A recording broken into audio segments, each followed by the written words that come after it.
Pour le cours d'aujourd'hui, nous allons parler de primitive. Qu'est-ce qu'une primitive? Partant d'une fonction petit f, qu'est-ce qu'on appelle primitive de petit f? C'est une fonction grand F qui, une fois dérivée, me donne la fonction petit f. Donc, vous vous rendez compte qu'ici, on essaie de faire le contraire de ce que vous avez l'habitude de faire dans le cours de NY, calcul différentiel. En calcul différentiel, on avait la fonction grand F et puis on l'a dérivée pour obtenir une fonction petit f. Ça, c'est du NY. Ce qu'on essaie de faire maintenant, c'est que je pars d'une fonction f et je veux arriver à grand F. Et on dit que grand F est la primitive de petit f. Bon, à titre d'exemple, je me donne la fonction f de x égale à 2x. Comment faire pour trouver une primitive de petit f? Alors, d'abord, si je veux trouver une fonction primitive de petit f, je dois me poser la question, qu'est-ce que je dois dériver pour obtenir 2x? Donc, une primitive de petit f serait une fonction, grand F, que je ne connais pas, de sorte que la dérivée me donne 2x. Alors, pour la trouver, je vais raisonner de la manière suivante. Comme dans cette expression 2x, le degré de x est 1, donc il est clair que je dois dériver quelque chose de degré 2. Donc, une réponse à la question serait, si je prends par exemple f de x égale à x carré, ça marche, parce que la dérivée de grand F, f', ça fait 2 fois x. Donc, je dis que x carré est une primitive de 2x. Vous allez vous dire, mais pourquoi elle dit une primitive, pas la primitive? Parce qu'en fait, il n'y a pas unicité. D'où la question suivante. Est-ce que la fonction f de x égale à 2x a une seule primitive? La réponse est non. Pourquoi? Parce que si je fais grand f1 de x égale à x carré, c'est une primitive de 2x parce que quand je la dérive, je trouve 2x. Mais si je prends f de 2x égale à x carré plus 2, c'est aussi une primitive de 2x parce que quand je la dérive, ça me donne 2x.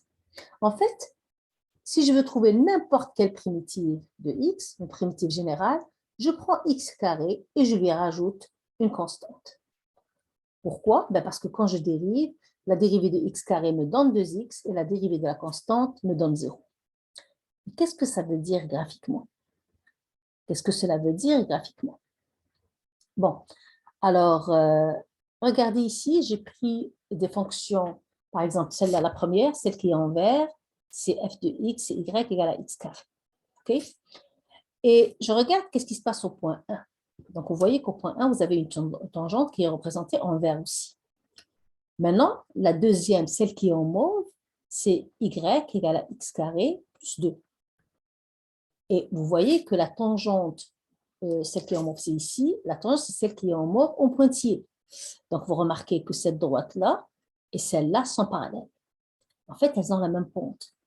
C'est normal parce que toutes ces fonctions ont la même dérivée. Donc là, que ce soit x carré plus 2, x carré plus 6, x carré plus 8, ce que vous voulez, dès que vous avez x carré plus quelque chose, donc on a translaté la parabole verticalement avec une constante. Quand on dérive, la constante n'a aucun effet et donc la pente de la tangente en n'importe quel point serait la même. Donc les tangentes, elles sont toutes parallèles.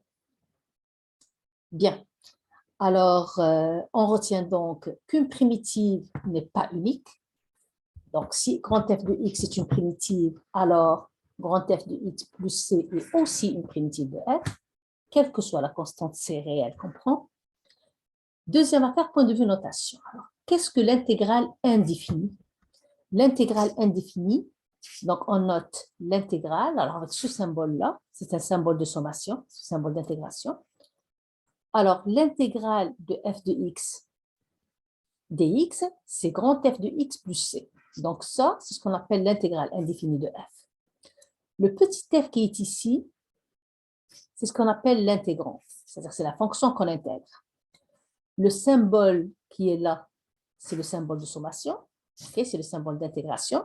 C'est une somme continue. En fait, c'est comme si vous aviez une somme, mais comme il y en a beaucoup, bon, je fais ça. Ça, c'est juste un truc. Le grand F qu'on a ici, c'est une primitive de F.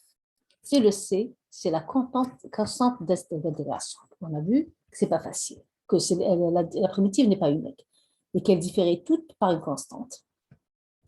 Que veut dire le dx qui est là? Alors, le dx, c'est la différentielle de x.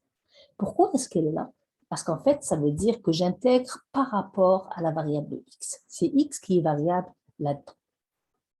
Parfait. Une petite pratique maintenant.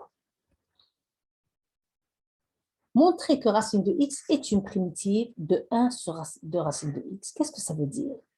Ça veut dire que l'intégrale, donc ça veut dire que si c'est une primitive, ça veut dire que c'est celle-là grand F. Donc, je vais juste vérifier, je vais faire racine de x dérivée. Donc ça va me donner x à la 1 demi dérivée. Donc ça me donne 1 demi de x à la moins 1 demi. Et ça, c'est 1 sur 2 racines de x. Alors, puisque la dérivée de racine de x me donne 1 sur 2 racines de x, ça veut dire que racine de x est bien une primitive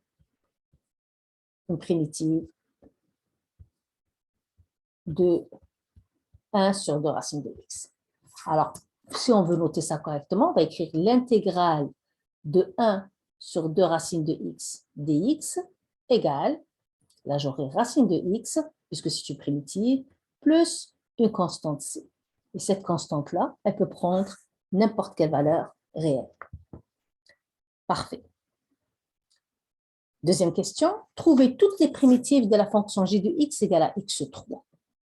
Bon, on me demande d'utiliser une notation appropriée. Pour trouver toutes les primitives, il faut que je commence par en trouver une. Donc, je me dis, qu'est-ce que je dois dériver pour obtenir x3? Alors, comme x3 est de degré 3, donc je dois dériver quelque chose de degré 4. Donc, regardez, si je fais x4, et je vais appeler grand X de x égale à x4. Alors, quand je dérive x4, je trouve 4x3. Alors, si je mets un quart de x4 ici, donc je vais l'essayer. Quand je fais g' de x, je vais avoir un quart de x4 dérivé. Donc, ça veut dire 1 quart fois 4x3 égale à x3. On l'a eu. Donc, 1 quart de x4 est une primitive de g. Alors, comment on note? Si je veux toutes les primitives, je vais écrire l'intégrale de x3 dx égale, je vais prendre une primitive, celle que je viens de trouver, et je vais rajouter la constante d'intégration. Parce que je veux toutes les dx. Alors, c'est très important de mettre le dx pour préciser par rapport à quelle variable on intègre. Troisième pratique, trouver toutes les primitives de f de x égale à cosinus x. Donc, on va se poser la même question. Je vais chercher grand F de x, une primitive de petit f, de cosinus x. Alors, qu'est-ce que je dérive pour obtenir cosinus x? Ben, là, c'est clair qu'on va prendre la fonction sinus x. Pourquoi? Parce que quand vous faites sinus x dérivé, on obtient cosinus x. Alors, comment je note ça? Je vais écrire l'intégrale de cosinus x, la variable c'est x, égale, donc une primitive, c'est sinus x, plus une constante d'intégration. Donc, ce qui est important, c'est de connaître les formules de dérivation de base dans un premier temps, et puis d'être capable de noter correctement. Donc, ne pas oublier le dx, et puis ne pas oublier la constante d'intégration. Alors, parlons d'intégrale de base. Les formules d'intégration de base, ce sont les formules qu'on peut avoir à partir des formules de dérivation de base que vous connaissez. Alors, par exemple, l'intégrale de x à la alpha de x. Donc, c'est x alpha plus 1 sur alpha plus 1. Pourquoi? Ben parce que quand je dérive, ben j'obtiens x à la alpha. Et là, vous allez me dire comment on a réfléchi. Ben, c'est juste parce que quand on dérive x à la alpha, je mets l'exposant devant. Donc, la première formule devient évidente. La deuxième formule à connaître, c'est l'intégrale de 1 sur x dx. C'est ln de valeur absolue de x plus c. Alors, vous allez me dire, pourquoi valeur absolue de x? Parce que tout simplement, quand vous faites ln de x et que vous allez la dériver, vous allez obtenir 1 sur x. Mais si vous faites ln de moins x et que vous allez la dériver, vous allez avoir la dérivée de moins x sur moins x. Donc, moins 1 sur moins x, ça donne 1 sur x pareil. Donc, si x est positif, c'est ln de x. Si x est négatif, c'est ln de moins x. Donc, c'est pour ça que l'intégrale de 1 sur x dx, c'est ln de la valeur absolue de x plus c. Donc, les formules qui sont là, ça va être à vous il faut les connaître. Donc, ça va être à vous de compléter ce tableau en utilisant la table des dérivées de base. Alors, l'intégrale de sinus x, c'est moins cosinus x. Pourquoi? Parce que quand je dérive cosinus x, je trouve moins sinus x. Et donc, quand je dérive moins cosinus x, je trouve sinus x.